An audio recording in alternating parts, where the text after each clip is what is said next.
Salut à toutes et à tous, bienvenue sur ma chaîne Ciné-Série Galaxy, petite vidéo face cam, cette fois-ci c'est pas sur l'ordinateur, pour vous parler de Loki épisode 4. Cet épisode m'a enchanté, c'est le meilleur épisode des 4 pour le moment, je pense qu'il nous réserve de l'encore plus lourd pour la suite, mais voilà, pour l'instant c'est le meilleur épisode. Alors je vais vous dire, c'est du 100% spoilers, hein, donc très clairement je vais vous parler d'absolument tout ce qui se passe dans l'épisode. Si vous n'avez pas vu l'épisode, ne regardez pas tout de suite cette vidéo. Alors, on commence l'épisode, on retrouve Loki et Sylvie, je vais l'appeler Sylvie, le variant féminin Loki, je vais l'appeler Sylvie. Donc, on retrouve Loki et Sylvie sur la planète là où on les avait laissés. Ils sont en train de réfléchir un petit peu à leur vie.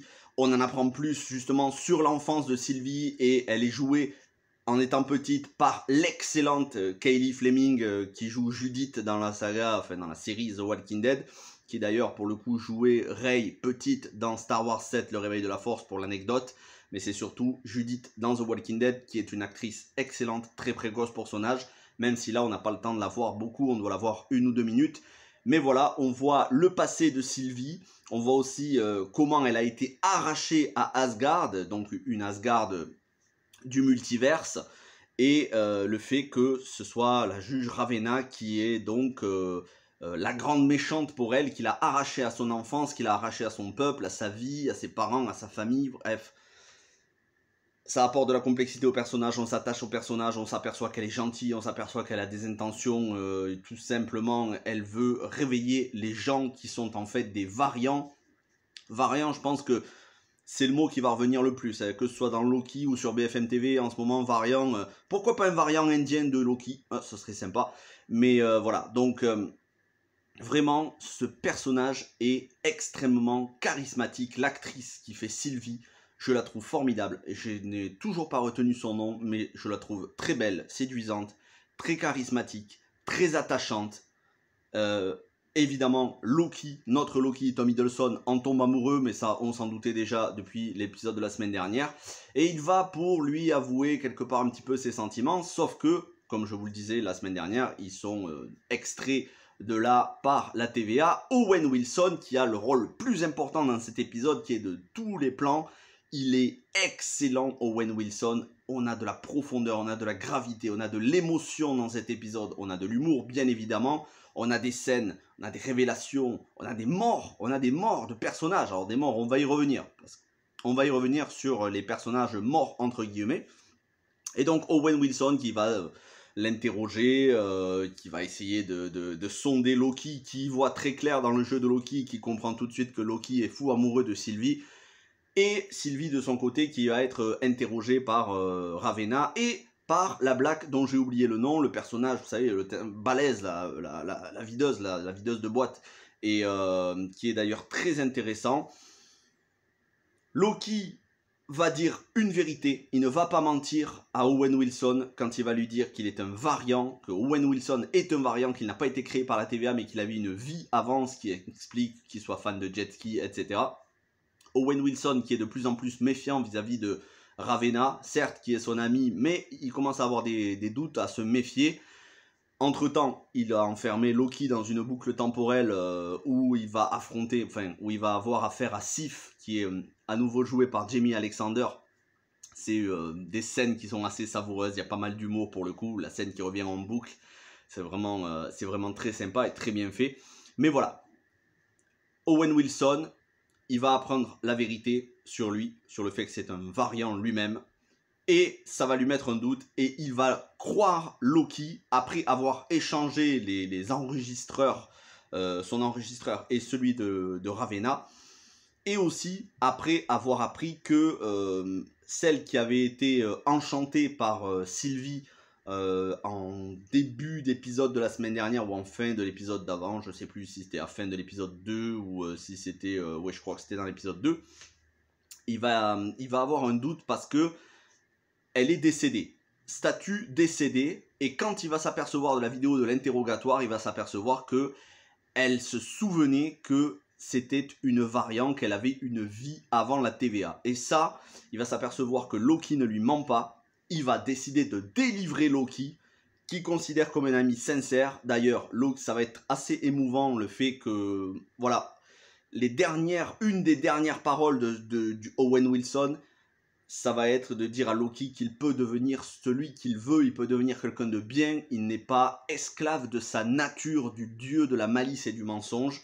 Et notre Loki, il va apprécier ça, il va considérer Owen Wilson comme un ami sincère, ça apporte de la profondeur, de l'émotion pour quelqu'un qui, on le répète, à la base, à la toute base du MCU, c'est quand même le méchant principal de Avengers 1 qui a tué beaucoup de monde. Donc, Owen Wilson qui, eh bien, va se faire tuer, va se faire brouiller, ils appellent ça brouiller, va se faire désintégrer par Ravenna et leurs espèces de bâtons magiques, enfin c'est pas des bâtons magiques mais vous m'avez compris, au moment où il prend la défense de Loki.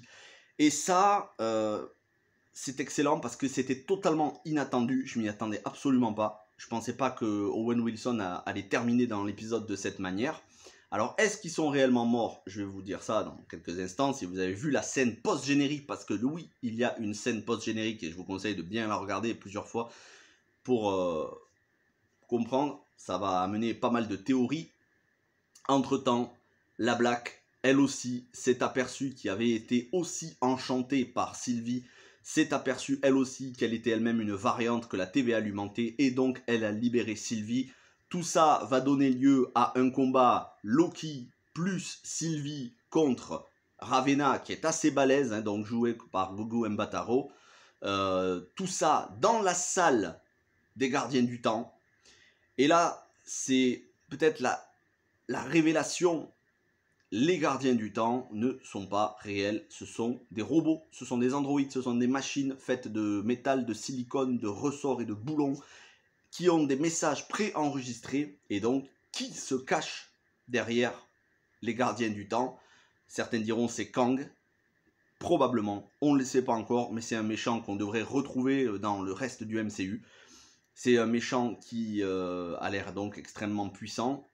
La juge Ravenna qui va se battre contre Sylvie et contre Loki a l'air d'en savoir beaucoup. Et au moment où ils la mettent KO, au moment où Loki et Sylvie se rapprochent pour que Loki lui dise enfin qu'il l'aime, Ravenna se relève et tue notre Loki, le désintègre. Boum. Énorme. S'il n'y avait pas la scène post-générique, là, franchement, le spectateur en PLS. Parce que ça serait vraiment audacieux de tuer notre Loki pour faire de Sylvie le personnage principal de cette série.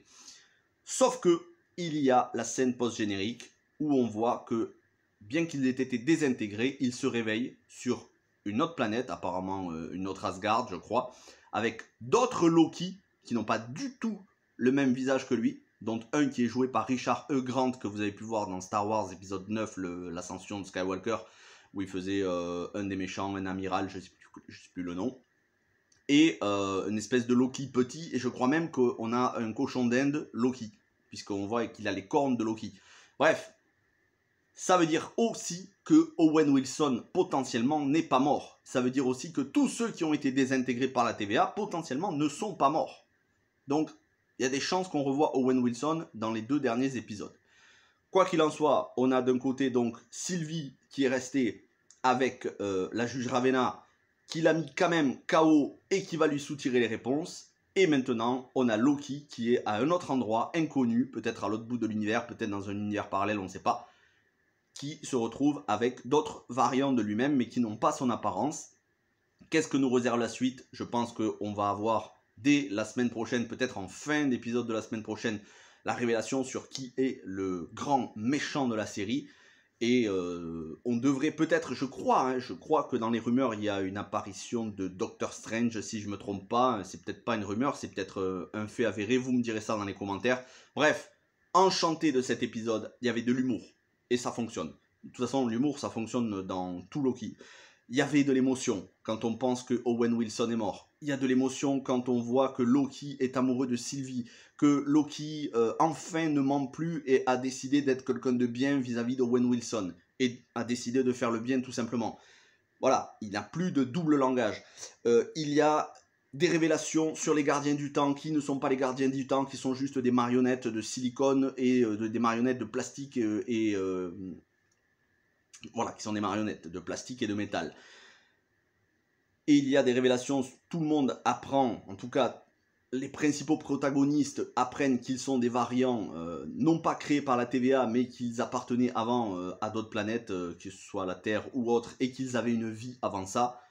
Un excellent épisode. Il y avait tout ce que je voulais, et surtout, un épisode qui dure quand même 43 minutes. Alors certes, c'est quand même toujours un petit peu de l'arnaque, parce qu'on a un épisode qui dure 49 minutes, et au final 43 minutes, ça veut dire 6 minutes de générique, malgré les 10 secondes de scène post-générique.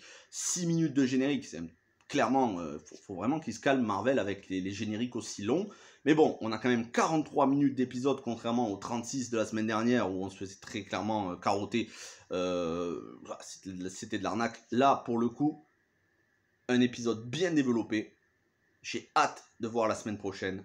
Pour l'instant, c'est ma série préférée de Marvel en série. Aujourd'hui, nous sommes le 30, sort Black Widow. J'ai hâte de voir Black Widow. Je vous en ferai la critique, bien évidemment, sur la chaîne. On se retrouve donc pour cette semaine post-apocalyptique. Vous avez pu le remarquer. Apparemment, ça plaît pas, hein, parce que les vidéos, elles sont pas trop regardées. Ça fait une dizaine de vues. Mais bon, moi j'assume et j'en suis très content. Semaine post-apocalyptique sur la chaîne. Hier, un film de 1978. Avant-hier, un film de 1984. Aujourd'hui, un autre film de 1984. Demain, un film de 1962. Après-demain, vendredi, un film de 2021. Samedi, The Tomorrow War avec Chris Pratt. Et dimanche, maximum, je pense, Black Widow. Sinon, au pire des cas, ce sera la semaine prochaine. Voilà pour le programme. Merci à tous. Petite vidéo improvisée. Hein. J'ai posé le smartphone sur des cartons parce qu'en ce moment, je fais pas mal de déménagements. Enfin, je bouge pas mal de choses, donc j'ai pas pu faire ça à l'ordinateur. Mais c'est pas grave. Merci à tous. Passez une bonne fin de journée. Portez-vous bien. N'hésitez pas à me dire ce que vous avez pensé de l'épisode, vos théories. J'ai hâte d'en savoir plus. Ciao tout le monde, bonne soirée.